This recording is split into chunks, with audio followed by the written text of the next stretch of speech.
លោកគ្រូងាកមកការប្រកួតរបស់យើងវិញលោកគ្រូល្វែគ្រូហើយវ័យក៏ច្រើនទៅទៀតលោកគ្រូយល់ឃើញយ៉ាងណាបានមកចូលរួម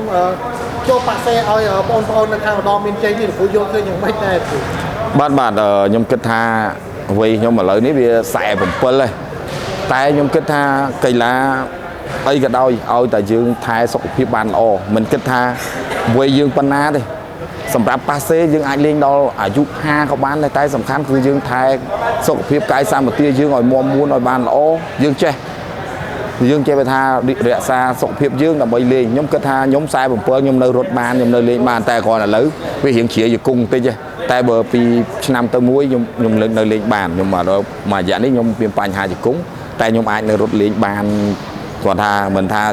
ហ្វិចដូចយើងក្មេងៗតែគាត់ថាយើងនៅមានសកម្មភាពការរត់លេងនឹងដើម្បីអីទីមួយទៀតក៏ដើម្បីសុខភាពយើងដែរព្រោះបើយើងអត់លេងកីឡាសោះសុខភាពយើងវាអាចដុតដាបទីគិតតែហូបជាតិស្វឹងចូលខ្លួនទៅយើងគិតតែអង្គថ្ងៃណាក៏ផឹក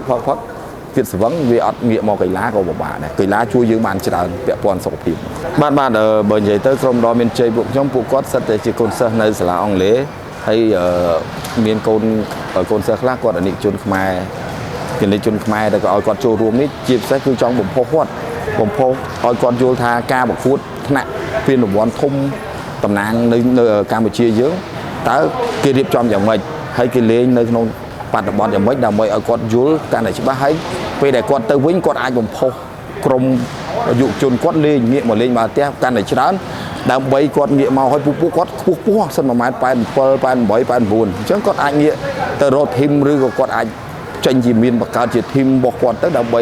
ចូលរួមមួយសហព័ន្ធដើម្បីចូលរួមក្នុងកម្មវិធីប្រកួតអីផ្សេងរបស់សហព័ន្ធអញ្ចឹងណាបងក្រុមរបស់យើងបានឆ្លងកាត់ពីប្រកួតទេគ្រូបាទពីប្រកួតទេយើងក៏បានផ្លែអីដែរបាទចាញ់ថ្ងៃដំបូងយើងចាញ់ព្រះវិហារបីសិចទល់សូនថ្ងៃនេះយើងចាញ់ព្រៃវែង 3-1 អញ្ចឹងយើងនៅមួយប្រកួតទៀតជាមួយនឹងបៃលិនថ្ងៃ12សន្ទុះនៃការបើទោះជាយើងចាញ់ធ្លាក់ហើយចាញ់នៅពេលនេះក៏ដោយប៉ុន្តែស្ទើរការលេងរបស់គាត់ទឹកចិត្តនៃការស្រឡាញ់បាល់ទាត់បាល់ទះរបស់គាត់ជាកូនក្រុមនោះតើមានខ្លាំងក្លាឬក៏លើកពីមុនយ៉ាងណាបាទបើសិនជាប្រកួតទី1គាត់នៅរៀងភ័យតែប្រកួតទី2នេះគាត់លេងដោយសប្បាយគាត់លេងដោយទំនុកចិត្តគាត់គិតថាគាត់អត់ខ្លាចគាត់លេងទៅខ្ញុំឃើញសប្បាយតែអ្វីដែលខ្ញុំចង់ដាក់គាត់លេងទាំងអស់តែដោយសារយើងតម្រូវការលេងវាមានចំនួន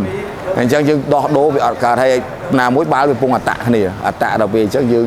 ពិបាកនឹងការដោះដូរព្រោះបាល់តែយើងដោះដូរនៅក្នុងចំណុចណាមួយវាមានបញ្ហាភ្លូអញ្ចឹងយើងអាចវាពិបាកដល់ពេលអញ្ចឹងយើងរៀបចំថ្មីវាពិបាកអញ្ចឹងតែគាត់ថាគាត់ប៉ុណ្ណេះគាត់យល់ថាការលេងវាមិនអញ្ចឹងយើងដាក់ពួកគាត់ឲ្យបានលេងបានច្រើនដែរ